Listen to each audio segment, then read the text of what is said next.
श्री राधा कृष्णाभ्याम नमः। सभी भक्तजनों को मेरा प्रणाम।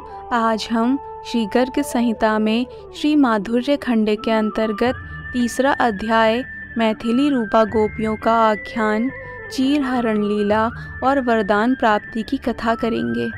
श्री नारद जी कहते हैं, राजन मिथिलेश्वर, अब मिथिला देश में उत्पन्न गोपियों का आख्यान सुनो। यह दशाश्वमेघ तीर्थ पर स्नान का फल देने वाला और भक्ति भाव को बढ़ाने वाला है। श्री रामचंद्र जी के वर से जो 9 नंदों के घरों में उत्पन्न हुई थी, वे मैथिली रूपा गोप कन्याएं परम कमनीय नंद नंदन का दर्शन करके मोहित हो गईं। उन्होंने मार्गशीर्ष के शुभ मास में कात्यायनी का व्रत किया और उनकी मिट्टी की प्रतिमा बनाकर वे षोडशोपचार से उनकी पूजा करने लगी। अरुणोदय की वेला में वे प्रतिदिन एक साथ भगवान के गुण गाती हुई आती और यमुना जी के जल में स्नान करती थीं। एक दिन वे व्रजांगनाएं अपने वस्त्र यमुना जी के किनारे रखकर उनके जल में प्रविष्ट हो गईं और दोनों हाथों से जल उलीचकर एक दूसरी को भिगोती हुई जल विहार करने लगी। प्रातः काल भगवान श्याम सुंदर वहां आए और तुरंत उन सबके वस्त्र लेकर कदम्ब पर आरूढ़ हो चोर की तरह चुपचाप बैठ गए। राजन, अपने वस्त्रों को न देखकर वे गोप कन्याएं बड़े विस्मय में पड़ गईं तथा कदम्ब पर बैठे हुए श्याम सुंदर को देखकर लजा गईं और हंसने लगीं। तब वृक्ष पर बैठे हुए श्री कृष्ण उन गोपियों से कहने लगे, तुम सब लोग यहाँ आकर अपने अपने कपड़े ले जाओ, अन्यथा मैं नहीं दूंगा। राजन, तब वे गोप कन्याएं शीतल जल के भीतर खड़ी खड़ी हंसती हुई लज्जा से मुंह नीचे किए हुए बोली।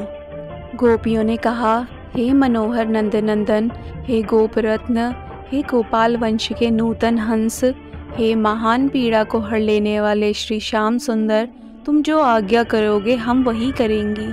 तुम्हारी दासी होकर भी हम यहाँ वस्त्रहीन होकर कैसे रहें? आप गोपियों के वस्त्र लूटने वाले और माखन चोर हैं। ब्रज में जन्म लेकर भी बड़े रसिक हैं। भय तो आपको छू नहीं सकता। हमारा वस्त्र हमें लौटा दीजिए, नहीं तो हम मथुरा नरेश के दरबार में आपके द्वारा इस अवसर पर की गई बड़ी भारी अनीति की शिकायत करेंगी। श्री भगवान बोले, सुंदर मंदहास्य से सुशोभित होने वाली गोपांगनाओं, यदि तुम मेरी दासियां हो तो इस कदम्ब की जड़ के पास आकर अपने वस्त्र ले लो, नहीं तो मैं इन सब वस्त्रों को अपने घर उठाकर ले जाऊंगा। अतः तुम अविलंब मेरे कथनानुसार कार्य करो। श्री नारद जी कहते हैं, राजन, तब वे सब ब्रजवासिनी गोपियां अत्यंत कांपती हुई जल से बाहर निकली और आनत शरीर हो हाथों से योनि को ढककर शीत से कष्ट पाते हुए श्री कृष्ण के हाथ से दिए गए वस्त्र लेकर उन्होंने अपने अंगों में धारण किए। इसके बाद श्री कृष्ण को लजीली आंखों से देखती हुई वहां मोहित हो खड़ी रहीं। उनके परम प्रेम सूचक अभिप्राय को जानकर मंद मंद मुस्कुराते हुए श्री श्याम सुंदर श्री कृष्ण उन पर चारों ओर से दृष्टिपात करके इस प्रकार बोले। श्री भगवान ने कहा, गोपांगनाओं, तुमने मार्गशीर्ष मास में मेरी प्राप्ति के लिए जो कात्यायनी व्रत किया है वह अवश्य सफल होगा, इसमें संशय नहीं है। परसों दिन में वन के भीतर यमुना के मनोहर तट पर मैं तुम्हारे साथ रास करूँगा, जो तुम्हारा मनोरथ पूर्ण करने वाला होगा।